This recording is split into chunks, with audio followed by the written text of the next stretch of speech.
Hi guys, welcome back to my channel. It's your girl Winnie Dog back again with another video. Yes, it is your one and only, and you know I always bring you the tea. If you're new here, definitely consider subscribing. Subscribe to my channel, and this is not your first time on my channel, like you're returning to watch another of my video. Listen, I'll see you. I love you. I love you. Thank you so much for always coming back to watch my videos. I really appreciate it. Before you continue this video, definitely click on that like button. Like this video, please. It would help YouTube know that, okay, this video makes sense. At least just support my ministry so that they can recommend it to other people and other people can come and watch and hear what you're hearing as well.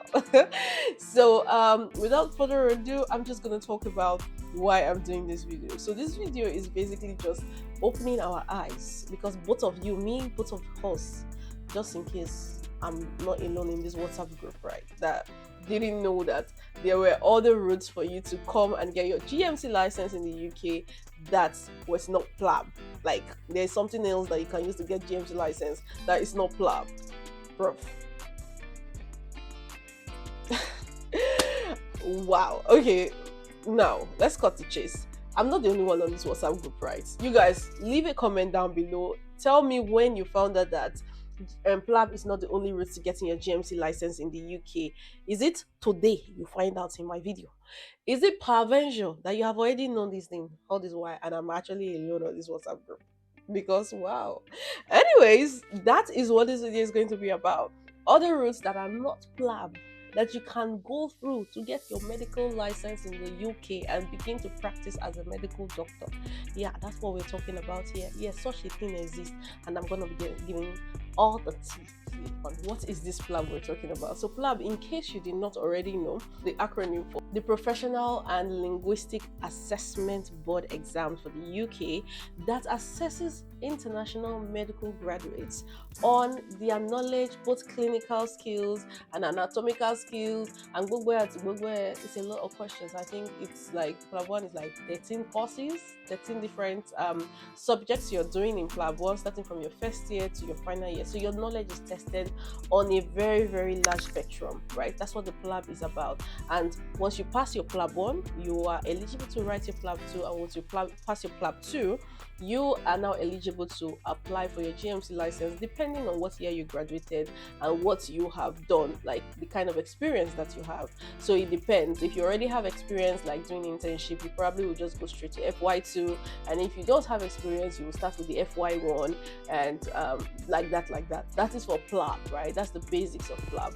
But guess what, guys? I found out that there are other routes to actually come and get your license in the UK without having to go through the PLAB route, without having to stress through the PLAB route. One of them is called the sponsorship route. The sponsorship route, also known as the Medical Training Initiative. Yes, the Medical Training Initiative. So it allows you as a medical doctor come into the UK, get training for 2 years. So you're given a visa called a Tier 5 visa. That visa allows you to come in with your family. Say, for example, you're married and you have kids, you can come in with your family, practice for 2 years, and decide if you want to stay in the UK and continue, or you want to leave the UK. It is your prerogative at that point in time. So mostly now, this MIT, I'm going to give you all the tea, right, to tell you what they are, but I will be leaving a link to a certain blog where they have everything you need to know about coming to the UK to work as a medical doctor, including when you even start working as a medical doctor. Listen, guys, their page is very informative. Nobody's sponsoring this video. I'm literally just telling you guys for real. Everything I know, everything I'm saying, okay, maybe not everything, but most things I'm saying, I got it from their website, for real. So Roads to UK is the website. I don't know if you've heard about them. If you've not, I'll be putting their link in the description. Definitely click on the link and check them out. I will be sharing some of the information that I have learned so far about these other routes that you can use to practice. So like I said, the first one is MIT. MIT gives you the chance to come to the UK to work as a medical doctor for 2 years. Now, what does this require? This requires, number one, that you're at the level, you've gotten a certain number of experience. So you can't be a fresh graduate and apply for the MIT. So you need to have gotten a certain level of experience already, say maybe the point of being a registrar, like an internal medicine registrar, like you are a specialty that you're working on or you're working to get, and then you don't want to have to go through the PLAB route. So because I don't even know why I should be going through that stress, but yeah, that's why this MIT works, right? Now the downside to the MIT is that the visa that you're given is called the Tier 5 visa. The Tier 5 visa is the temporary work government authorization visa. Yeah, it's temporary. So like I said, it's a 2-year visa, but now the downside is it doesn't count towards your ILR, which is your indefinite leave to remain. That's, other doctors who come through the Tier 2 visa, which is the work or health worker visa, would just need to stay in the UK for 5 years, and after that get their indefinite leave to remain, and after which they can now apply for citizenship. But if you come in with this Tier 5 visa, it doesn't count. It only starts counting once you get a visa that allows for you to apply after 5 years. She'll get. So that is just the downside to it. No PLAB, but it doesn't count towards your indefinite leave to remain. And you also have to have a certain degree of experience to be able to function or apply or be eligible for this thing. So there is the post-grad qualifications, right?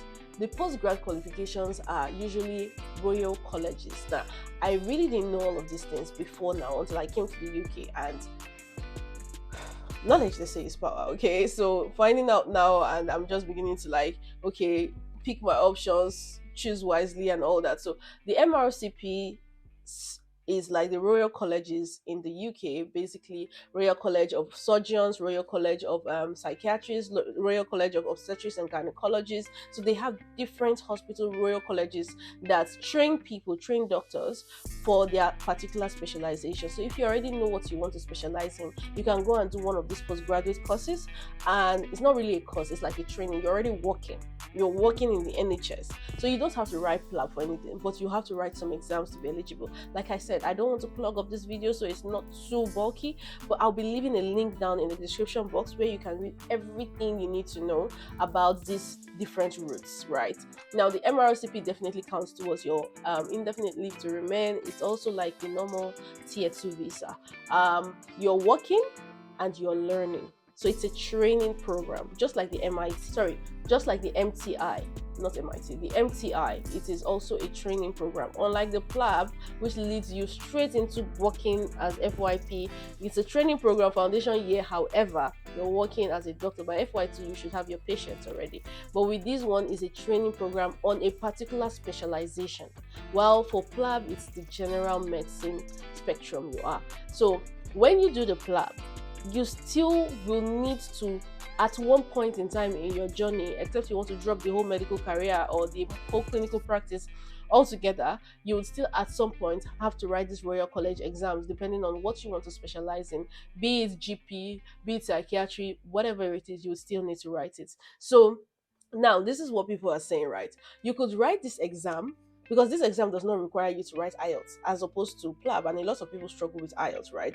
IELTS is sometimes the blocking road to people getting their license. So people will be like, instead of wasting time dragging with IELTS and trying to get IELTS, why not just write this MRCP, especially if you're already practicing. Now this MRCP2 applies to those that have already worked, so they've gotten some certain level of experience before they now come and apply, because it will be easier to pass this exam. Imagine you're just a general, like you just had your primary license and you've not worked before, like coming to write this exam, they don't even make sense. Do you get me? So why don't you consider going to get some certain level of experience?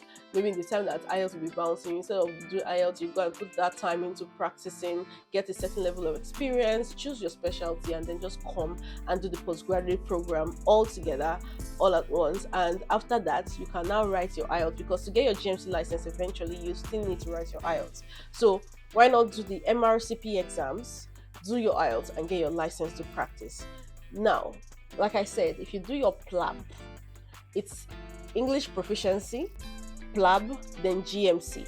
Then eventually somewhere down the line, MRCP will still come in. Do you get what I'm saying? But with your MRCP, you might not necessarily be needing PLAB. Do you get me? Now, again, the downside to this MRCP is you have to have experience, right? You have to have a certain level of experience. I already know the specialty you want to work in for you to actually be eligible to apply for the MRCPs. Secondly, it is way more expensive than the PLAB routes. I know the PLAB route is expensive, but MRCP route is also very expensive. Like I said, this video is not meant for every single thing, but it's just to give you pointers and directions that's prompt you like go there, consider this. Like you have options, a plethora of them. So consider these options that you have and see what best works for you, what stage of life or what stage in your career you are on, and see what is worth pursuing at this phase in your career that you are.